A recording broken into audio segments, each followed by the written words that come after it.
India மற்றும் பாகிஸ்தானுக்கு இடையே கடந்த வாரத்தில் மோதல் வெடித்து வந்தது.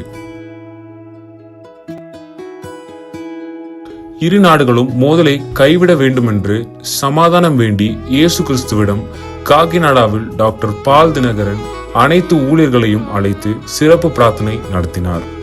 I have been calling our partners, our Jesus Calls Prayer Towers in Punjab last 2 days. இந்த ஜெபமானது சனிக்கிழமை காலை 11 மணிக்கு நடைபெற்றது.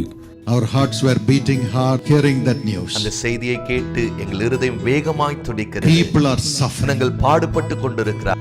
இந்த ஜெபம் முடியும் போது இறைவன் அனைத்து ஊழியர்களின் ஜெபத்தை கேட்டு யுத்தத்தை முடிவுக்கு கொண்டு வந்தார். Together we pray for our nation. எங்கள் தேசத்துக்காக நாங்கள் ஜெபிக்கிறோம். Let there be peace in the nation. தேசத்தில் சமாதானம் உண்டாவதாக. The war stop.